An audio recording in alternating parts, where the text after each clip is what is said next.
Muy buen día, estamos hoy en un programa que vamos a hacer a la limón con mucho gusto entre Crisol Hoy, la plataforma de opinión, que Aníbal Salazar, le mandamos un saludo hasta Aguascalientes, y que vamos a participar con María del Pilar Moreno, colaboradora de Crisol, titular de Horror Sapiens, y hoy nos acompaña, estamos con mucho gusto, que está aquí Francisco Beltrán Silva, y quiero decir, él es licenciado en Economía y doctor en Economía, que se fue a estudiar a Estados Unidos su doctorado y se quedó en la universidad, se quedó en Los Ángeles y está dando clases por allá de Economía en una universidad.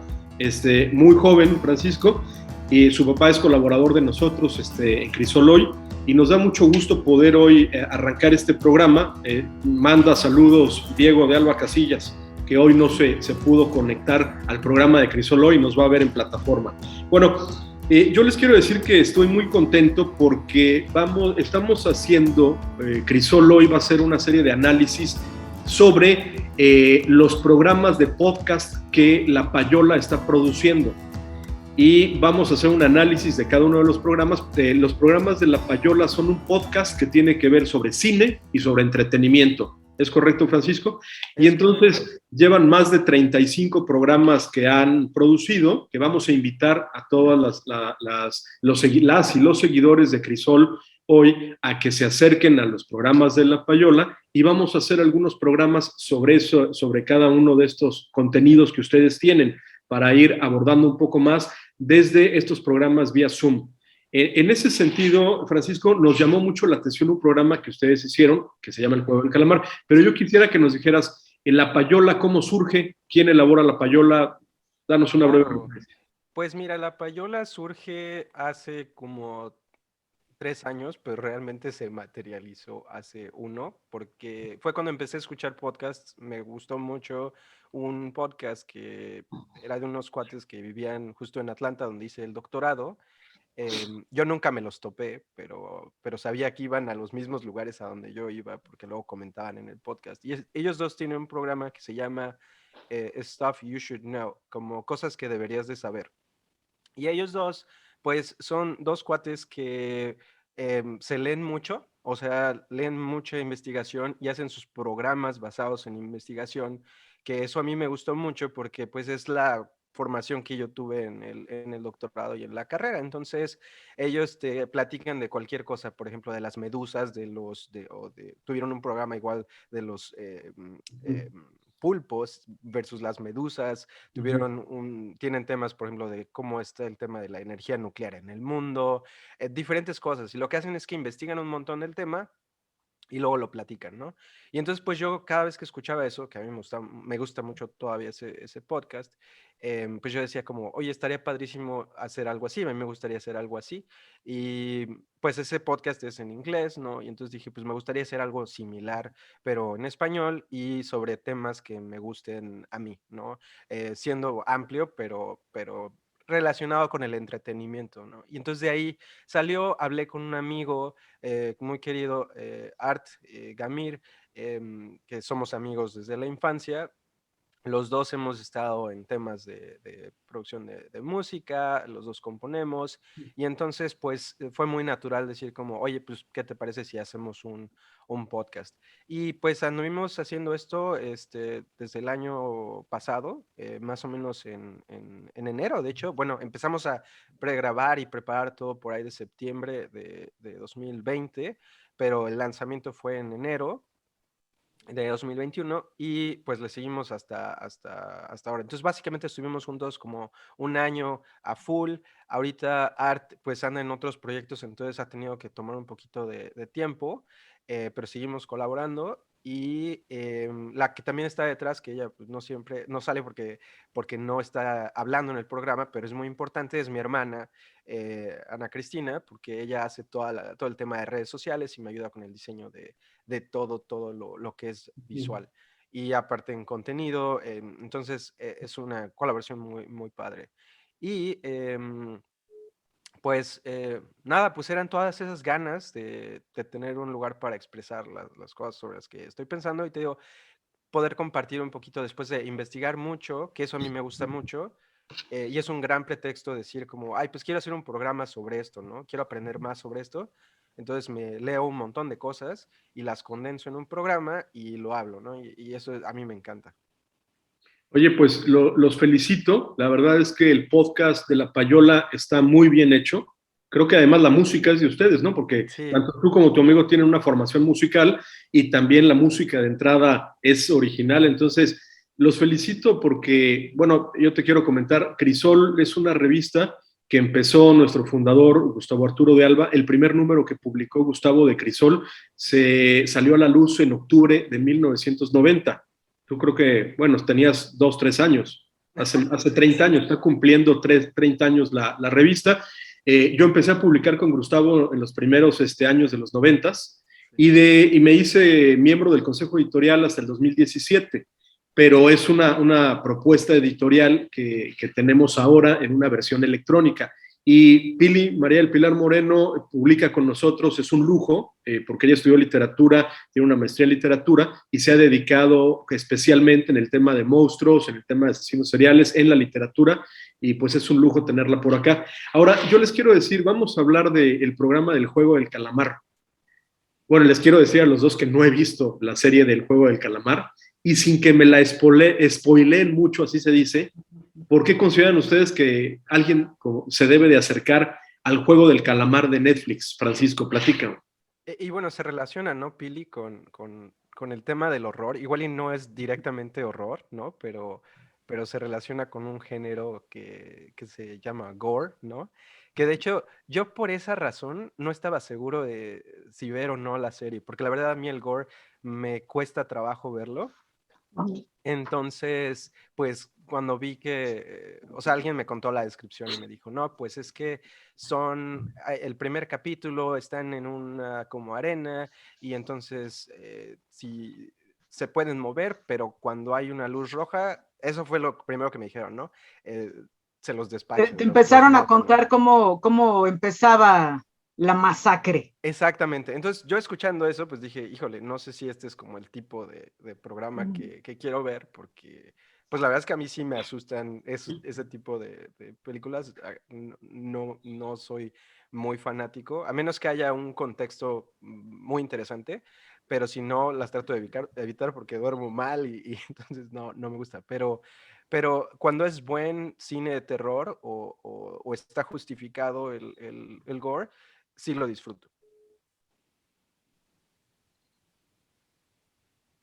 Pues me parece muy interesante cuando tú hablas en el Juego del Calamar, por ejemplo, es una serie que Netflix fue un éxito para Netflix. ¿En qué sentido? Netflix, comentan ustedes que no habían logrado subir en suscriptores de la plataforma, pero que el Juego del Calamar les significó a ellos un verdadero éxito comercial en plataforma. Sí, pues es que, mira, Netflix, pues sabemos todos que fue el pionero en todo esto del streaming en términos de películas, ¿no?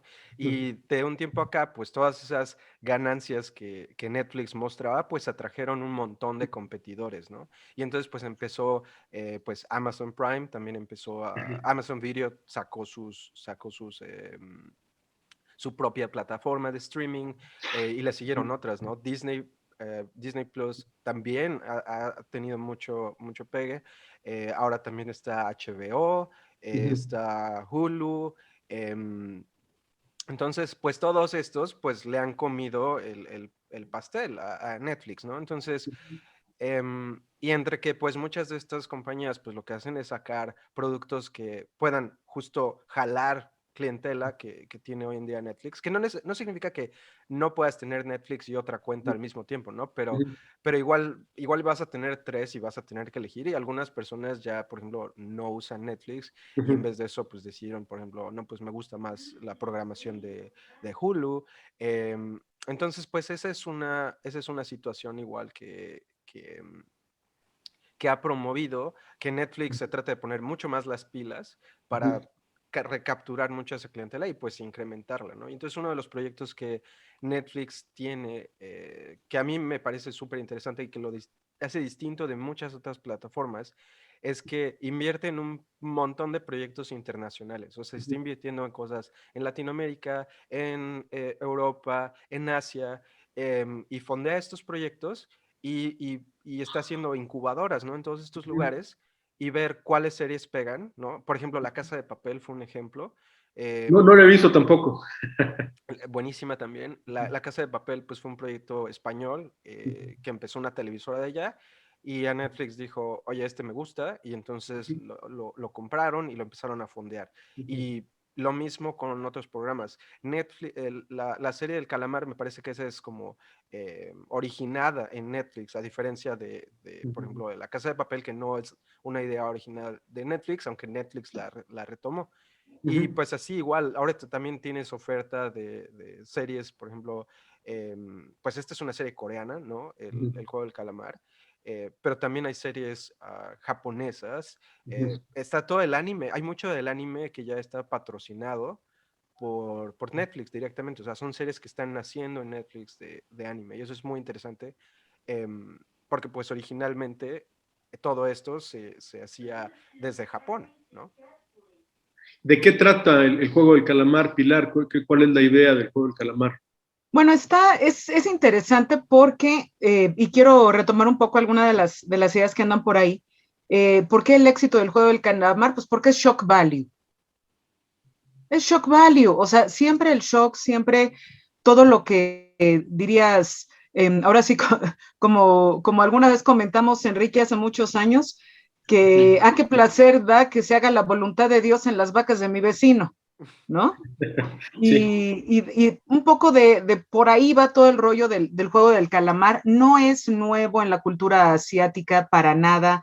Ya se había manejado mucho esto de que el diablo se aparece y te concede los deseos, o el genio del mal entre los árabes, todas estas historias de te voy a dar lo que tu corazón desea, pero a cambio de, vamos, hasta Macario, ¿no? Entraría un poco en este juego en el que tú ves un grupo de gente que se te presenta de inicio como gente mezquina, que tú dices, qué asco de tipo, ¿no? Uno ve al protagonista del calamar y dice que le caiga un rayo y lo deje frito, ¿no? O sea, qué tipo tan despreciable, qué asco de persona, bla, bla, bla. Entonces, desde un inicio, todas estas cintas de Shock Value, lo que hacen es que empiezan a jalarnos las emociones. Ahora, la genialidad que tiene el juego del calamar es que comienza vendiéndonos un protagonista que es una escoria humana y de repente logra a través de ciertos ajustes estilísticos de la trama, pasarnos al lado en el que nosotros sentimos piedad por ese ser que despreciamos, ¿no? Y Entonces, este empatía, juego ¿no? emocional es muy interesante por ese lado. Ahora, en general el juego del calamar es, como podemos ver, el Dead Man Wonderland, ¿no? Que tienen los presos que tienen que tener una serie de pruebas para ver quién sale libre, Battle Royale de Fukazuki en el 2000, ¿no? Que son estos estudiantes japoneses, si no la han visto, es un peliculón. Es un grupo de preparatoria japoneses que están terminando el bachillerato y deciden mandarlos a una isla. ¿Cómo se llama? Battle Royale, así, batalla real, Battle Royale. Es del año 2000 de Kenji Fukasaku y se trata precisamente de eso, ¿no? De que el más apto es el que sobrevive. Y no importa si eres bueno, si eres malo, si eres guapo, si eres feo, si haces jaladas, si eres piadoso, si te pasas de listo, si te pasas de menso, si eres fuerte, si eres débil. Claro. Finalmente tu supervivencia va a ser el conjunto de un montón de factores en los cuales es muy poca la injerencia que tiene uno, ¿no? Entonces, todo este asunto del azar y qué va a pasar y qué sí, qué no, hombre, todos sabemos que hacia el final de la cinta van a quedar los protagonistas a los que les dan más rato en pantalla, ¿no? Digo, no hace falta ser muy listo. Excepto, Oye, bueno, que Game of Thrones, por ejemplo, Juego de Tronos, esa te la voltea, ¿no? Porque ahí tus favoritos los aniquilan. Entonces, de hecho, yo ya no confío, ¿no? O sea, ya también digo como... Bueno, pero es que esa fue la técnica de Martin, ¿no? Igual que se echó Tarantino en el Pulp Fiction su rompecabezas, ¿no? Armando las historias. Yo creo que si pones esa historia en el orden en el que va, te duermes 3 días, ¿no? Pero, ¿sabes qué? De Tarantino, por ejemplo, Perros de Reserva, a mí me parece una maravilla, cómo claro. corta la película y lógicamente para armar los personajes de quiénes son. Yo me estaba acordando, por ejemplo, ahorita de una serie que yo no quería ver, pero que debo de decir que mi esposa se empeñó en decirme todos los días que era una maravilla, que es The Walking Dead. Y pasa también lo mismo, ¿no? De pronto, ¿quién va a sobrevivir? Ahorita que comentaba Francisco, ¿quiénes son los que sobreviven? A veces no necesariamente el que uno espera el más apto de la serie. De pronto hay algún personaje que saca fuerzas de no sé dónde para sobrevivir y te das cuenta que ahí en este juego de zombies lo más peligroso son los vivos al final, no los muertos. Una serie muy bien armada sociológicamente. Me encantaría que estuviera aquí Diego de Alba, porque Diego es sociólogo con una maestría y doctorado en antropología y tendría muchísima información que aportarnos sobre esta serie, pero bueno, ya será otro capítulo. O sea que de Navidad te voy a regalar un bat, Enrique. ¿Voy a regalar a Lucille? A Lucille, qué personaje, qué personaje. Lucille es un personajazo. Es todo. Pero todo bueno. Y bueno, esto del juego del calamar, entonces, la desigualdad, Francisco, tú comentas en el podcast, se están jugando la vida, y comentas aquí un tema de economía sobre la teoría de juegos. Ahí me llamó la atención. Justo un comentario antes de eso, también me hizo pensar que, bueno, o sea, los jugadores, sus habilidades que son importantes en un medio social regular, ¿no? Realmente no son tan importantes, o hay otras que se exaltan a la hora de estar en un juego de supervivencia, ¿no? Sí. Que eso también me recuerda, ahorita que hablaste, estaba pensando en Rescatando al Soldado Ryan, ¿no?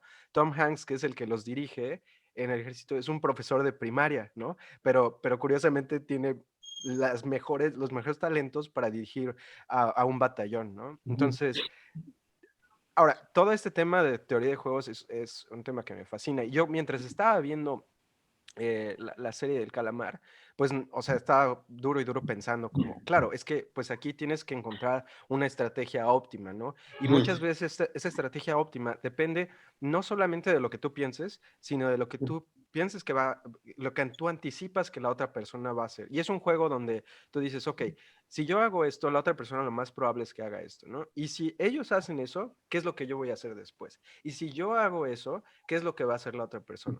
Que eso es lo que pasa en el ajedrez, ¿no? En el ajedrez, pues eso es lo que tratan de hacer, tratan de anticiparse lo más adelante que se pueda y luego pensar hacia atrás. Ok, si yo hago esta jugada, este va a ser el outcome, el resultado que va a surgir de que los dos hagamos nuestras estrategias óptimas. Entonces, ahora, cuando tú estás en la vida normal, pues también es un juego, ¿no? También tiene reglas, también tiene diferentes premios y castigos a diferentes cosas que hagas. Lo que pasa es que la vida real es bien complicada, entonces es difícil abstraer todo esto, ¿no? Entonces, cuando lo pones en un juego más sencillo, pues ahí es más fácil apreciar todo este tema de la estrategia. Y la otra cosa que es maravillosa, pues es que digo, si tú juegas Turista o Monopoly, o como tiene diferentes nombres en diferentes lados del mundo, ¿no?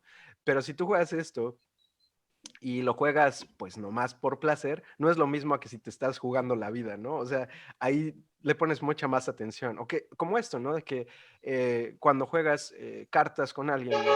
No es lo mismo que empieces, por ejemplo, con 100 pesos, $5 o algo así y juegues. Digo, yo juego mucho mejor. Si mis amigos me hacen poner $5, entonces ya estoy mucho más vivo que si me dan frijolitos, porque los frijolitos, pues, no me importan mucho, ¿no? Entonces, bueno, con la vida y este tema que también decías, ¿no? ¿Cuánto vale una vida? ¿No? Una vida estadísticamente, al menos eso se ha estimado aquí en Estados Unidos, dependiendo de lo que aportas a la sociedad, y más o menos son como 10 millones de dólares, ¿no? Entonces, ahora, entonces estás apostando eso, ¿no? Por poderte llevar un premio más grande. Claro que ni siquiera son los 10 millones porque eso es pensando en toda tu vida, entonces ya está descontado cuando ya tienes una edad como 30 años o algo así. Por ejemplo, la persona muy viejita en el juego, sin hacerte ningún spoiler, Enrique, pero la persona que ahí está más grande, creo que tiene como 80 y tantos, 90, no sé. Por ejemplo, ese pues está apostando poquito, ¿no? Porque pues ya le queda poquito de ese valor de vida. Bueno, pero no sabe si tiene hijos, nietos y quiera obtener esa cantidad para dejarlo a su familia y que vivan mejor. O sea, porque ahí sería, sin que me spoileen el tema, hablábamos en días pasados en un tema de legal, que, por ejemplo, si vas a condenar a muerte, vamos, un dilema ético. Llega a un hospital un hombre joven o un hombre viejo, ¿a quién le vas a dar un corazón en un trasplante? Y ahí el dilema era decir, bueno, es que probablemente el joven es un asesino serial y el hombre mayor es un doctor que opera a corazón abierto y pues lógicamente quiere salvar al doctor que va a seguir salvando vidas y no al joven que seguramente va a salir a matar más gente. O sea, en esa ponderación que comentábamos el otro día en otro canal, me llamaba la atención ahorita de lo que estás tú diciendo, pues tal vez este hombre mayor llega a jugarse la vida porque quiere dejar mejor a su familia en un término material. Sin embargo, pues te voy a decir que yo acabo de leer una columna de un escritor que me gusta mucho, español, Arturo Pérez Reverte, y él comentaba en esa columna que vio los primeros capítulos o la primera temporada del Juego del Calamar y que le gustó, pero que no va a continuar viendo la segunda. O sea, que le gustaron mucho los primeros capítulos, el último no le gustó, y dice que vale la pena a quien se quiera acercar a ver esa primera temporada, pero él dice que no va a continuarla viendo. Ya me estoy animando por esa recomendación de un escritor al que a mí me gusta su obra, a aproximarme tal vez a ver el Juego del Calamar. Pero Pili, ¿esta idea de jugarse la vida en la literatura es nueva o hay algo, o te acuerdas de algún referente que nos quieras comentar?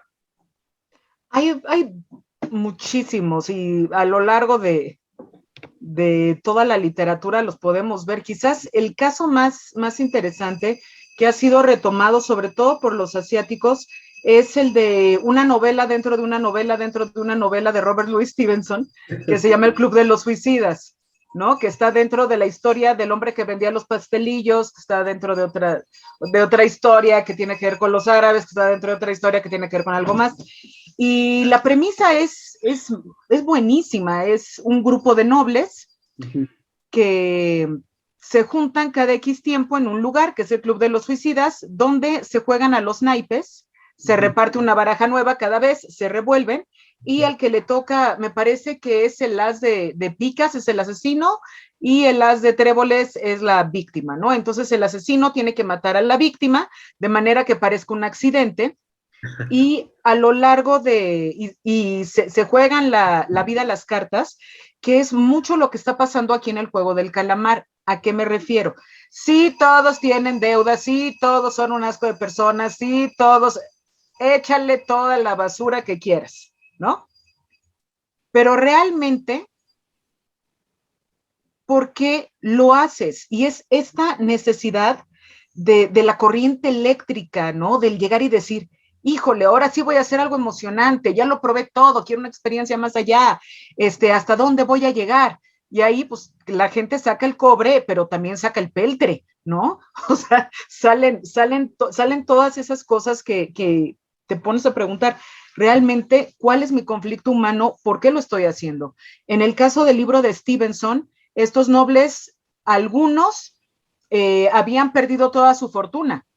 Entonces, al haber perdido toda la fortuna, pues es mejor el shock de, murió súbitamente, ¿no? A llegar y decirle a tu esposa, ¿sabes qué, mi vida? Que no va a haber quincena ni hoy ni nunca porque tenemos deudas, porque ya no nos alcanza para los criados, ya vendí tus joyas, ya vendí el candelabro, ya vendí el no sé qué, pues es más fácil meterse aquí para que alguien se ocupe del problema, ya que socialmente, si estos lores se quitaran a sí mismos la vida, la mancha que tendrían sería terrible y todas sus propiedades pasan inmediatamente al Estado. Fíjate. Entonces, esa parte es interesante también. Entonces, el dinero no importa, las deudas tampoco, sino qué es lo que en realidad estás buscando ahí. Wow. Yo les quiero comentar, por ejemplo, Borges era un aficionado a Stevenson, lo citaba y recomendaba mucho leer toda la obra de Stevenson, y ahorita que lo estás comentando, Borges tiene por ahí un cuento creo que se llama El Sur, donde es un hombre que se lastima en su casa buscando abajo de la escalera en el ático, se da un golpe y lo llevan al hospital, y entonces de pronto está viendo cómo llega la enfermera a atenderlo, a ponerle un suero, y entonces en la noche te dan a entender que este hombre se levanta, sale del hospital, toma un tren rumbo al sur y de camino baja a un lugar donde llega a tomarse una cerveza y está sentado en un lugar donde unos hombres le empiezan a aventar migas de pan hasta que lo molestan tanto y a él no le importa porque dice, estoy convaleciente, vengo saliendo del hospital, no me voy a pelear con un hombre que tal vez me va a matar, hasta que uno de los hombres dice su nombre. Y entonces ahí sí ya no puede olvidar esa afrenta y él voltea y sale a batirse al amanecer con un cuchillo, con un hombre, y dice, bueno, pero es una muerte más digna que morir en un hospital por una caída tonta en la casa, ¿no? Entonces es un hombre que está imaginando su muerte y que prefiere morir mucho más dignamente que en un hospital, y es algo de lo que estás comentando, y me llama mucho la atención este juego en la literatura. Yo creo que todo ya se escribió y que nada más estamos de alguna manera buscando nuevas formas de comunicar una historia y de darnos una nueva idea para aproximarnos a un programa de streaming. En ese sentido, el Calamar yo creo que refleja una situación muy fuerte o muy complicada que vive una gran parte de la población. ¿Dónde está grabado esto? ¿En Corea? ¿O En Corea, sí, en Corea en Corea. del Sur, sí. ¿Es donde se hizo la película esta de Parásitos? Sí, también. ¿Sí? También. Es donde viene. Sí, Bueno, sí, yo me imagino un entorno bastante triste, bastante complicado, y tal vez por eso no me he aproximado a ver el juego del calamar, pero ¿ustedes dos consideran que hay que ver esa primera temporada? yo creo que sí, yo creo que sí. Es como, y yo creo que cuando estás viendo series, te la tienes que pensar también como, porque es una inversión de tiempo, ¿no? Claro. Y están diseñadas para engancharte, para que tú sigas con la segunda, tercera, cuarta temporada. Entonces, yo creo que una buena manera a veces de ver estas cosas es, pues, seleccionar qué es lo que vas a ver y tal vez de antemano decir hasta dónde vas a ver, ¿no? O sea, yo ya hay series que, hay una serie de anime que me recomendaron que se llama Cowboy Bebop y la verdad es que son varias temporadas, entonces la verdad es que dije, quiero ver el primer episodio, quiero ver de qué trata, quiero saber qué es esto, han platicado mucho de la animación y de la música, quiero saber eso. ¿Le quiero invertir el tiempo para verla toda? Creo que no. Pero al menos quiero tener esa exposición, ¿no? Entonces creo que es muy atinado este comentario de tu amigo que te dice, échate la primera temporada y ya. Yo eso le digo también por la gente que de La Casa de Papel, la primera y la segunda temporada porque es la conclusión, pero con esas dos está excelente. Ya después, yo me hice fan y a mí me gustó mucho, pero te puedo decir que con las dos primeras temporadas estás más que bien, no necesitas de las que siguen, pero para nada. Bueno, lo que pasa es que a mí me gusta mucho la literatura y, por ejemplo, me gusta mucho la novela negra. Y hay ciertas cosas, por ejemplo, que he comentado con compañeros o amigos como Pilar, que es una colaboradora digamos que una de las decanas que tenemos en Crisol hoy para el tema de literatura, junto con Martín del Campo, pero yo valoro mucho a veces las recomendaciones de Martín y de Pilar para poder aproximarme a una novela o a una serie, porque lógicamente sale tanta producción, tanto de cine, de literatura, de música, que no podríamos abarcarlo todo. Sí. Y en ese sentido, pues yo, claro, atendiendo a mis gustos. A mí no me gustan las películas de miedo y Pili es especialista en terror, en el miedo, en el horror. Entonces, no me gusta ir al cine a que me espanten, pero ciertamente he tenido que ver algunas películas porque Pilar de pronto me dice, esto tienes que aproximarte, es una obra muy bien lograda, es una maravilla, hay que verlo por una cuestión de cultura general. Y bueno, yo les recomiendo mucho una serie Netflix de Mindhunter, el Unabomber, que es una serie, por ejemplo, donde a Ted Kaczynski, a este hombre que era además un científico no comprendido, lo descubren porque mandaba unas cartas donde no tenía cultura pop. Esta parecía que era un hombre que vivía en una cabaña porque no tenía toda esta cultura que te da la literatura, la música, el aproximarte a muchas series que te permite también construir todo lo que estás viviendo alrededor. Yo creo que es muy rico, muy interesante. Pilar ahorita comentaba un tema que dijiste, vivir experiencias nuevas. Yo recuerdo en alguna feria de San Marcos, allá en Aguascalientes, que tú nos acompañaste, fuimos a ver a Julián López el Juli, tú querías ir a ver a Julián López el Juli, conseguimos boletos, porque Carolina fue la que consiguió los boletos para ir, y recuerdo que saliendo de ahí nos fuimos a tomar una cerveza al Jardín de San Marcos, y pasaba un muchacho con una cajita que era el chango de los toques. Era un muchacho que te daba un lugar donde pasaban corriente y se juntaban todos de la mano. Era para vivir que pasara la corriente por varias personas, ¿no? Y entonces, pues era, ahí viene el muchacho de los toques y te vendía ahí para que te conectaras tú y con 10 amigos y a sentir la que pasaba la corriente. Bueno, son gustos que en ocasiones yo ya no necesito en mi vida, no necesito andar explorando ese tipo de cosas, pero pues respeto que sobre todo la juventud ande buscando al muchacho de los toques y de otros toques para andar conociendo experiencias en su vida. Yo sinceramente ya hay muchas cosas que ya me acerqué, ya sé de qué se trata y me quedo con la literatura, la música, como cuestiones más para darme vuelo. Adelante, Francisco. Pues fíjate, una cosa que ahorita estaba pensando es, bueno, sí es mucho este shock value, pero creo que también nos gusta este tipo de cosas, las series, como la serie del calamar, porque si hacemos un poquito de empatía con esas situaciones. Por ejemplo, en la serie hay dos migrantes. Hay un migrante que viene de Bangladesh y está ahí en Corea del Sur y está jugando el juego. Y hay una chica que es de Corea del Norte, que pues, todos sabemos este problema, ¿no? De hecho, Político. los de Corea del Norte no pueden salir y si se salen y los encuentran, los regresan, ¿no? Entonces, pues estas dos personas la tienen muy difícil en Corea del Sur. Y, Sí. o sea, ya de por sí las condiciones en Corea del Sur son bastante difíciles para los locales, más aún para un migrante. Entonces, como que la idea de ganar el premio del juego del calamar es como su única opción. Es como, o sea, si no, voy a estar peor y ya estoy muy mal, ¿no? Entonces es como, ¿es esto o nada? Entonces, por eso es que están arriesgando todo. Ahora, en Corea del Sur es uno de los países que es impresionante porque en los setentas o un poquito antes de los setentas era uno de los países más pobres del mundo. Sí. Y invirtieron muchísimo dinero en infraestructura. De hecho, empezaron con el acero y eso les ayudó para generar otras industrias, por ejemplo, la automotriz y luego otras industrias que ahora pues ya son más conocidas. Em, pero, o sea, crecieron muy rápido y se convirtieron ahorita ya son un país considerado desarrollado, que es impresionante, o sea, que de siendo uno de los países más pobres, ahora es uno de los países más ricos per cápita, ¿no? Entonces, todo ese crecimiento, el problema que tiene es que ha generado mucha desigualdad, que es lo mismo que pasa en cualquier país desarrollado.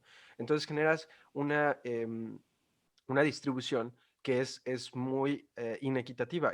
¿Qué nos referimos cuando decimos inequidad? Por ejemplo, una distribución súper inequitativa es una persona teniendo todo el dinero y el resto teniendo nada, ¿no? Pero igual puedes tener una distribución donde tienes dos personas teniendo el 80% de la riqueza y luego el resto teniendo el 20%, ¿no? Entonces, Corea del Sur es un país donde hay muchísima desigualdad y hace las cosas todavía más difíciles y más difíciles. La gente tiene que estudiar muchísimo. Es súper difícil entrar a la universidad. Hacen unos exámenes de locura que se la pasan estudiando muchísimo tiempo antes, no duermen. Una amiga que es de Corea del Sur me contó todo este proceso. Es lo más estresante que te puedas imaginar y prácticamente tienes un shot, si no mal recuerdo. Y ya, si no entras a la universidad, ya no entraste y tienes que hacer otra cosa y ya no hay otra manera de ir alrededor de eso. Entonces, viven bajo muchísimo estrés. Hay pocas oportunidades de trabajo, cada vez todo está más competido. Y pues también por esto resuena mucho en Corea del Sur esta serie, pero también en el mundo, ¿no? Porque hay mucha desigualdad. O sea, cada vez que nos somos más ricos, es una cosa estadística. Sucede que hay más desigualdad. Digo, por eso hay tantos programas sociales como tratar de aminorar esta situación y ayudar a redistribuir la riqueza, pero una situación o sea, el capitalismo puede traer muchos beneficios, pero el problema es eso, que genera desigualdad y acumulación y pues se olvida uno de la parte gruesa de la distribución. Y en ese sentido, por ejemplo, hay una cosa que los economistas, tú que eres doctor en economía, podrías explicar mejor el tema del el índice o el factor de Gini, que mide Ujú. esta desigualdad. Sí, Efectivamente. sí, sí, sí. Pues justo hace cuenta que el índice de Gini básicamente lo que hace es que es una comparación entre una sociedad ideal donde es, por ejemplo, si tenemos 100 pesos, $100 Ujú, y tenemos 100 personas, a cada uno le toca $1 ujú, o un peso. Esa es la distribución más equitativa que puede haber, ujú, ¿no? Entonces, hay otras, y eso lo puedes hacer, lo puedes incluso representar como una línea recta. Así, si estás pensando, o pensémoslo, para hacerlo, o sea, la representación original es una línea recta, pero voy a pensar en esto es como una especie, como un círculo. Vamos a pensar que es un ujú, círculo, esa es la distribución perfecta, y pueden haber otras distribuciones menos perfectas, donde, por ejemplo, como decía, dos personas, las que están ujú, hasta más arriba, tienen el 80% de la distribución y el resto tiene el 20%. Eso vamos a decir que va a ser un índice donde va a generar un círculo más pequeñito. ujú, Como el ideal es un círculo grande, donde eso ujú, es mucha igualdad, y un círculo chiquito es poquita igualdad. Y básicamente el Gini es la proporción entre el círculo chiquito y el círculo grande. Si tienes un círculo donde, vamos, y de hecho es una diferencia y demás, no quiero ahondar en eso, pero es ujú, básicamente em, la relación que hay entre la sociedad que tienes ahorita, en cómo está distribuido esa riqueza, y ujú. la distribución ideal, donde distribuyes todo equitativamente. Entonces, mientras más cerca estás de la distribución ideal, pues hay menos desigualdad. Ujú. Y el tema también de los servicios, porque hay lugares de primer mundo donde los servicios también te acercan a esta igualdad y donde las ciudades que no tienen estos servicios, pues lógicamente hay un libro, hay un divulgador científico que a mí me gusta mucho, Steven Pinker, y habla de alguna manera en alguno de sus libros de que los seres humanos hemos logrado vivir mejor en promedio porque ahora tenemos acceso a hospitales, vivimos más años, tenemos la posibilidad de tener agua para bañarnos, tenemos medicinas, tenemos una serie de servicios alrededor del mundo que le permiten en general a la población vivir mejor. Bueno, Sí, pero yo les voy a decir que en muchos lugares no entiendo. He leído artículos donde en algunos países del primer mundo ya están vacunando en los zoológicos a los chimpancés contra el COVID, cuando todavía no logran vacunar a toda la población. Y esto es todavía más grave cuando tenemos países de África donde el problema, donde hay personas muriéndose de hambre, donde todavía no logramos como especie lograr con todo lo que hemos avanzado, el hecho de que estés tú en Los Ángeles, Pilar en la Ciudad de México y yo en Chiapas, y que estemos haciendo un programa y que podamos editar este programa y transmitirlo a las personas que siguen a Crisol, a Opinión, que siguen La Payola, pues habla de este avance tecnológico, científico que tiene la humanidad, y por otro lado, que no logramos todavía como especie el poder llevar medicinas y alimentos a toda la población, ¿no? Que sería algo, comentábamos en el programa pasado con Fabián Salvioli, relator de Naciones Unidas, cómo estamos tan cerca de muchos avances y tan lejos del sentido común en otros, ¿no? Que es impresionante. Pili, te quité por ahí. No, pero eso tiene que ver con la avaricia, Enrique. O sea, estamos en un periodo exacerbado con una avaricia obscena, verdaderamente obscena, y que de alguna manera también lo podemos ver en el mismo juego del calamar, con toda la gente alrededor o sea, todos los facilitadores, Sí. y creo que nunca mejor palabra, ¿no? Todos los facilitadores de todas estas cosas, llegar a decir, o sea, ¿cómo es posible que tengan la sangre fría de estar ahí haciendo todas estas cosas con la mano en la cintura a cambio de qué? Y todo Claro. este glamour alrededor de la cultura del narco que ahora Ujú. todos quieren traer, la chava, la botella, el bling, todas estas cosas, ¿no? Esta parte de la avaricia y demás, que pues de hecho por eso estaban comentando ayer Iñaki Manero con la doctora Tamara Trotner, ¿no? Sobre por qué le tocó el premio Nobel a este escritor tan poco conocido, tan Ah, poco difundido. ujú. Y es que él está tratando este tema del colonialismo en medio de un mundo en el que a nadie, honestamente, a nadie le importa la miseria del de al lado. Ya déjate si está en Brunei, ya déjate si está Pues en sí, Congo, ¿no? Nos da igual el que está en nuestro mismo código postal, 3 casas a la izquierda. O sea, tenemos esta desensibilización, tenemos esta avaricia, tenemos este miedo, ¿no? Este miedo que nos tiene englobados por un lado de que, ¿qué va a pasar con la pandemia? ¿No? ¿Va a seguir? ¿No va a seguir? Y eso va a afectar mi bolsillo, ¿no va a afectar mi bolsillo? Entonces, ¿salgo o no salgo? Entonces, si de todas maneras me voy a morir, pues ya que me importa el de enfrente.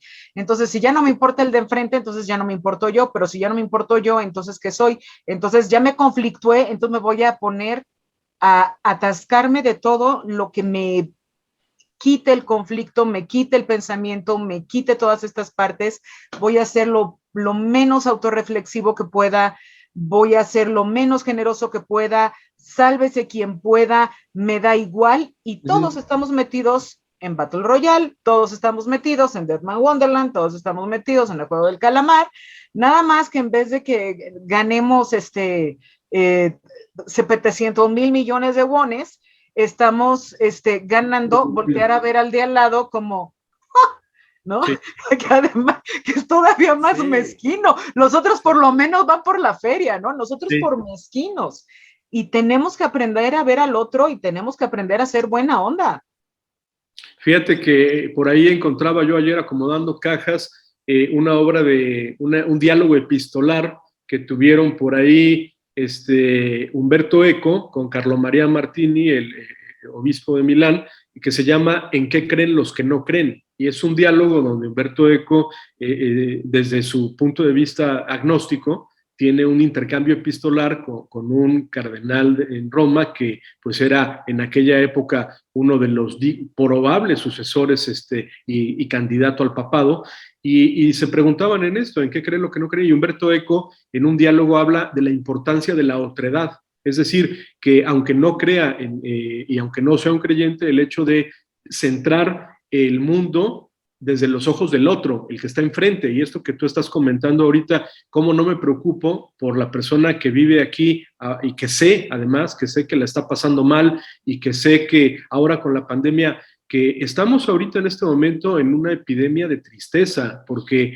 estamos en un duelo donde hemos enterrado y ni siquiera pudimos acudir al velatorio de muchas y muchos amigos porque no era recomendable, no se abrió ni siquiera un servicio funerario, nada más nos enteramos que ya falleció, que ya lo enterramos, y ciertamente estamos tal vez metidos en un juego del calamar, y probablemente por eso no me he querido acercar a verlo, pero ahora con todo este programa y esta recomendación tal vez le daré una oportunidad a la primera temporada para acercarnos. Yo quiero felicitar a La Payola por la producción que están haciendo, Francisco, y que yo creo que también la Payola surge por este tema del COVID.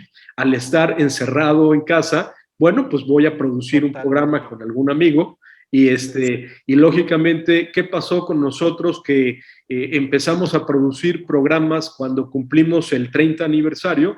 De pronto Diego y yo dijimos, bueno, ¿por qué no empezamos a hablar con los colaboradores? Empezamos a reunirnos en un canal de Zoom, grabamos algún programa, y a mí me gusta que estamos haciendo esto en colaboración con algunos otros amigos, con Aníbal Salazar en A Opinión, para distribuir estos programas en su canal de YouTube, y creo que la idea es de conectarnos en las diferentes expresiones, poder compartir puntos de vista, sensibilidades diferentes, y pues bueno, yo creo que ya me llevo hoy tarea, porque Pili ya nos dejó menciones en algunos libros, en algunas películas, en un tema que voy a acercarme el fin de semana a poder leer. Vamos a analizar qué otro programa de La Payola podemos analizar en próximas fechas, porque tienes muchísimo y están haciendo una producción. Yo quiero invitar a las y los seguidores, a quienes nos siguen en Crisol, a que entren a La Payola, a que escuchen el podcast de La Payola, porque sinceramente creo que están haciendo un excelente trabajo. Hay producciones que yo he disfrutado muchísimo y la verdad te quiero felicitar por eso que están haciendo ustedes. Y pues nada, agradecerles hoy que nos han acompañado en este programa de Crisol hoy. Pili, ¿algún otro comentario para finalizar? Último pensamiento. Enrique, tú ni nadie tiene que nada. No tienes que nada. Tienes curiosidad de decir, ¿le debo de invertir tiempo o no? Aviéntate el primer episodio. Si dices, quiero saber hacia dónde tira el hilito, vas. Si no, no tienes que nada. De hecho, yo no quería ver The Walking Dead, pero qué lata me dieron Carolina y tú. Y ahora estoy picándome los ojos porque no hay temporada 11. Yo debo confesar que yo me quedé como en la 8 y dije, renuncio, ya, o sea, ya no quiero saber más, porque no se acaba. Y yo quiero decir que a mí no me gusta no eso, pero un buen día mi esposa se llegó y me dijo, tienes que ver esta serie desde un punto de vista de análisis sociológico, ya ni siquiera por otra cosa, la tienes que ver. Y bueno, regresó ella y ya había visto 5 temporadas y volvió conmigo para ver las primeras 5 temporadas y por eso me acerqué a Walking Dead, si no, probablemente no lo habría hecho. Y la verdad es que le agradezco la recomendación porque me gustó mucho, me ha gustado mucho hasta donde la vi. Pero tiene razón, Pilar, probablemente no hay que ver, pero bueno, pues es una recomendación que voy a tomar en cuenta para aproximarme a la primera temporada del Juego del Calamar. Este tema de la avaricia, va a haber otros programas que vamos a tener que explorar con mucha calma sobre la payola. Sí, muchas gracias por iniciar esto y por la invitación. La verdad es que es padrísimo conversar sobre estos temas y, y pues se enriquece mucho, ¿no? Desde las 3 perspectivas que tenemos aquí y luego que Diego también se pueda unir, esto va a enriquecer mucho, mucho toda la discusión. Ahorita estoy pensando, por ejemplo, que hay un tema que ya grabamos el programa, todavía no lo estoy editando y lo vamos a sacar pronto, pero es sobre discriminación en la tele, o sea, Okay. cómo pues sería genial empezar a ver mucho más tonos, ¿no? En la pantalla, porque la tele es blanca, es muy blanca en términos de piel, ¿no? Y hay que dar representatividad a muchos más grupos. Entonces, ese tema igual luego lo podemos platicar. Hay varios ahí que podemos hacer y esto está padrísimo. La verdad es que estoy muy emocionado. Fíjate, Francisco, que una de las cuestiones que habíamos platicado con Pilar es que el problema de la situación geográfica, el problema de México, es que si tú llegas a un cine, a cualquier cine del país, tienes una oferta fundamentalmente norteamericana. Y el 90% es una oferta norteamericana. Y lamentablemente el cine mexicano, pues la verdad, con todo respeto, yo considero que es muy malo, la verdad. Que algunas películas se salvan, pero pues tienes una oferta, la verdad, mala. Cuando viajas y tienes la oportunidad de ver cine, y bueno, cuando tienes en algún lugar cerca de tu casa alguna oferta de cine francés, italiano, japonés, chino. Yo recuerdo, por ejemplo, en la Cineteca Nacional o en la UNAM, que tenían ofertas de cine de otros lugares, pues te da otra perspectiva y disfrutaba muchísimo cuando íbamos allá, cuando vivimos en la Ciudad de México y cuando íbamos con Pili y con Alain a ver esos ciclos de cine en la Cineteca Nacional o en la UNAM, porque te daba otra idea. Lamentablemente el cine que tiene la mayoría del pueblo a su disposición, pues es una oferta muy norteamericana, con una visión muy parcial del mundo en ese primer sentido. Ahora, lo rico de que tengas streaming y que Netflix creo que está haciendo es que tú puedas ver películas de cine argentino, italiano, de todo el mundo. Por ejemplo, hay un actor que a mí me gusta mucho, Ricardo Darín, y hay una película, El hijo de la novia, o hay una película sobre una novela de Eduardo Sajeri que se llama El secreto de sus ojos, y toda la obra de Sajeri es una maravilla, y la película El secreto de sus ojos la hicieron en una versión norteamericana con Julia Roberts, que yo no se la recomiendo. Julia Roberts es una mujer guapísima, pero esa película en particular, del secreto de sus ojos, versión norteamericana, si la encuentran, quémenla, por favor, y vayan a ver la versión argentina, que es una película del director Juan José Campanella y con Ricardo Darín, que es maravilloso. Vean el hijo de la novia y vean El secreto de sus ojos y lean a las obras de Sajeri, que es una maravilla. Yo me quedaría con esa recomendación el día de hoy y les agradezco muchísimo esta oportunidad de platicar con ustedes. Pili, para concluir, gracias por el hecho de decirme que hay que ver efectivamente lo que uno quiera, pero sí, ciertamente, el hecho de que ustedes digan que el Juego del Calamar vale la pena, a mí por lo menos ya me deja seriamente la posibilidad de prender el Netflix y de verla, ¿eh? Se los digo porque valoro mucho su opinión y su criterio. Excelente. Si la ves, cuando comenta fuera de la cajita. Ok. O sea, no digas, ay, qué menso fue, hizo, no. sino, y ahora qué onda con la mamá de este, y ahora qué onda con el asistente, y qué van a hacer con las tripas, y qué van a hacer con, bueno, lo de las tripas, Franco sí me entiende más que tú que no lo has visto, y por ahí, y también de Darín, si pueden ver un cuento chino. Ah, maravilloso, maravilloso, maravilloso. Qué bueno el cuento chino de Darín, es que me acordé ahorita. Sí, maravilloso, maravilloso, sí. Sí, vale la pena también. Y no sé si todavía, pero yo la vi en Netflix, el cuento chino. La vi en Netflix y si la encuentras, Francisco, sí, una excelente recomendación. Te vas a divertir. Claro sí. Pero te vas a divertir así de que te ríes, que dices, no, pero por Dios. Sí, algo para irse a dormir con sonrisita. Sí, y Netflix está haciendo muy buen trabajo ahí, ¿no? Porque en serio que tiene una oferta muy internacional. Y sí están invirtiendo en eso y eso lo hace muy rico. Pues yo les quiero agradecer esta mañana espléndida que tuvimos para hacer este diálogo, que espero que le guste mucho tanto a las y a los seguidores de Crisol Hoy en La Opinión, y que por supuesto a los seguidores de La Payola, porque sé que lo vas a pasar también en el canal de YouTube de La Payola, y ojalá podamos ir publicando algunas editoriales en próximas fechas en Crisol Hoy sobre lo que está haciendo La Payola, y que podamos ir enriqueciendo los contenidos con comentarios sobre literatura, cine, música, que creo que vale mucho la pena. Yo les agradezco. Y a los payolitos y payolitas que van a escuchar esto, pues echen un ojo a Crisol Hoy.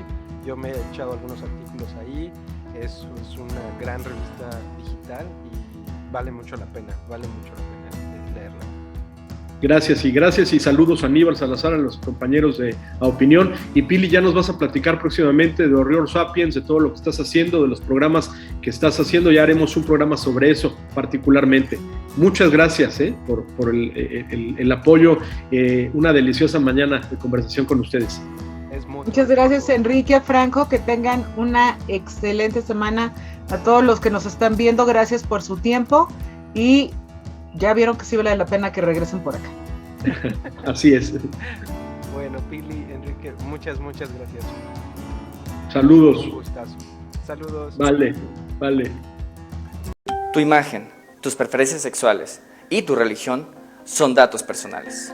Nadie tiene derecho a usar tu información personal sin tu consentimiento. Ninguna dependencia puede hacer uso de tus datos para promoción, ventas o con fines electorales. Evita compartir imágenes o videos con contenido sexual. ITEA, Instituto de Transparencia del Estado de Aguascalientes.